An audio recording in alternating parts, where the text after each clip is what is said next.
Assalamualaikum warahmatullahi wabarakatuh. Perkembangan ilmu pengetahuan pada masa dinasti Abbasiyah oleh Siti Sufina Andi dari kelas 12 IPA 1. Dinasti Abbasiyah adalah kekhalifahan ketiga yang berdiri setelah wafatnya Nabi Muhammad. Kekhalifahan ini didirikan oleh dinasti keturunan dari paman Nabi Muhammad, Abbas bin Abdul Muttalib. Kekhalifahan Abbasiyah resmi memerintah sebagai khalifah setelah menggulingkan Bani Umayyah pada 750 Masehi. Kekuasaan dinasti ini berlangsung selama 5 abad, yakni dari tahun 750 hingga 1258 Masehi. Selama masa pemerintahannya, kekhalifahan Abbasiyah menerapkan pola pemerintahan yang berbeda-beda, sesuai perubahan politik, sosial, dan budaya. Salah satu pencapaian terbesarnya adalah berhasil menjadikan dunia Islam sebagai pusat pengetahuan dunia. Daulah Abbasiyah 750 sampai 1258 Masehi. Perkembangan ilmu pengetahuan pada masa Bani Abbasiyah. Pada masa Bani Abbasiyah, umat Islam mencapai puncak kejayaan di berbagai bidang. Ini terjadi karena perhatian yang besar dari pemerintah terhadap kemajuan ilmu pengetahuan. Berdasarkan bukti sejarah tersebut, nilai keteladanan untuk memajukan ilmu pengetahuan masa kini adalah pemerintah harus berperan aktif dalam memberi penghargaan terhadap jasa para ilmuwan. Indikator kemajuan peradaban Daulah Abbasiyah. 1. Perkembangan bidang keagamaan. 2. Perkembangan bidang sosial. 3. Perkembangan bidang politik dan militer, pembangunan dan tempat peribadatan. 4. Perkembangan bidang ilmu pengetahuan. 1. Perkembangan dalam bidang keagamaan.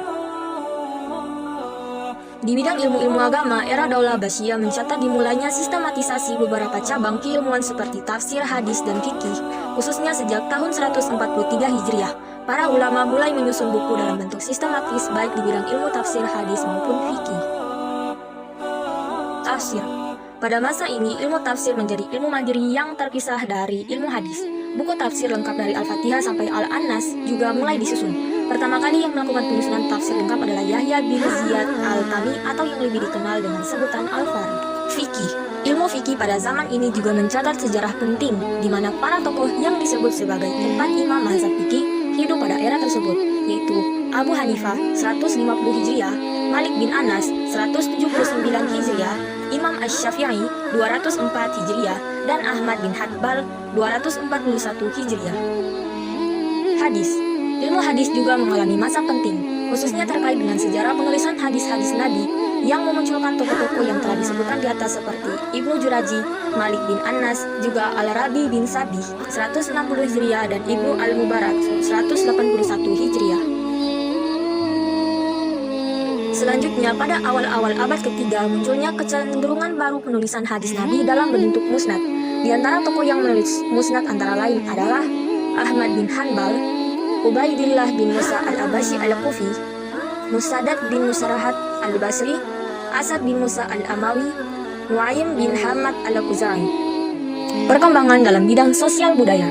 Kemajuan juga terjadi pada bidang sastra, bahasa, dan seni musik. Pada masa ini lahir seorang sastrawan dan budayawan terkenal seperti Abu Ali Al-Hasan Inhani Al-Hakami atau yang dikenal dengan panggilan Abu Nawas 756 sampai 814 Masehi, Abu At-Tahiyah 748 sampai 814 Masehi, Al-Mutanabbi 915 sampai 965 Masehi, Ibnu Muqaffah 720 sampai 756 Masehi, dan lain-lain. Karya buah pikiran mereka masih dapat dibaca hingga kini seperti kitab Kalilah wa Dimah. Tokoh terkenal dalam bidang musik yang kini karyanya juga masih dipakai adalah Yunus bin Sulaiman 713 sampai 785 Masehi, Khalid bin Ahmad 791 Masehi, Abu Nasir Muhammad bin Al-Faraq bin Uzlaq Al-Farabi 870 sampai 950 Masehi, pencipta teori musik Islam, dan Ishaq bin Ibrahim Al-Muswali 850 Masehi. 3. Perkembangan bidang politik dan militer, pembangunan dan tempat peribadatan. Bidang politik dan militer. Pemerintah Daulah Abbasiyah membentuk Departemen Pertahanan dan Keamanan yang disebut Diwanul Jundi. Departemen ini yang mengatur semua yang berkaitan dengan kemiliteran dan pertahanan keamanan. Pembentukan lembaga ini didasari atas kenyataan politik militer bahwa pada masa pemerintahan Daulah Abbasiyah banyak terjadi pemberontakan dan bahkan beberapa wilayah berusaha memisahkan diri dari pemerintahan Daulah Abbasiyah. Pembangunan dan tempat peribadatan. Di antara kota pusat peradaban Islam pada masa Daulah Abbasiyah yang cukup terkenal adalah Baghdad dan Samarra. Baghdad didirikan oleh Khalifah Abu Ja'far al-Mansur 754-755 Masehi. Terletak di tepi sungai Tigris. Samrah terletak di sebelah timur kota Tigris, kurang lebih 60 km dari Baghdad. Suasana kota sangat nyaman, indah, dan teratur. Nama Samarra diberikan oleh Khalifah al-Mansur. 4. Perkembangan bidang ilmu pengetahuan. Melalui proses penerjemahan filsafat Aristoteles dan Plato, muncullah para filosof muslim yang di kemudian hari menghiasi khazanah ilmu pengetahuan Islam. Di antara filosof yang terkenal pada masa pemerintahan Daulah Abbasiyah adalah Abu Yusuf Yaqub Ibnu Ishaq al-Sabah al-Kindi 801 sampai 873 Masehi, Abu Nasir al-Farabi 870 sampai 950 Masehi, Abu Ali al-Husyan bin Abdullah bin Sina atau Ibnu Sina 980 sampai 1037 Masehi, Abu Bakar Muhammad bin Yahya bin Asy-Syaikh at-Tujibi bin Bajjah 1085 sampai 1138 Masehi, Abu Hamid Muhammad bin Muhammad al-Ghazali 1058 sampai 1111 Masehi. Ilmuwan muslim yang ahli dalam bidang kedokteran. Abu Ali Muhammad Al-Hasan bin Al-Haytham atau Ibnu Hazm 965 Masehi sampai 1339 Masehi, ahli mata dengan karya optiks. Ibnu Sina, Abu Ali Al-Husyan bin Abdullah bin Sina atau Ibnu Sina 980 sampai 1037 Masehi dengan bukunya Fanun fi Tibb. Ilmuwan muslim bidang matematika dan sains. Abu Ja'far Muhammad bin Musa Al-Khawarizmi 780 sampai 850 Masehi, Abu Al-Abbas Ahmad bin Muhammad bin Kathir Al-Farghani 833 sampai 870 Masehi, Abu Raihan Al-Biruni 768 sampai 973 Masehi.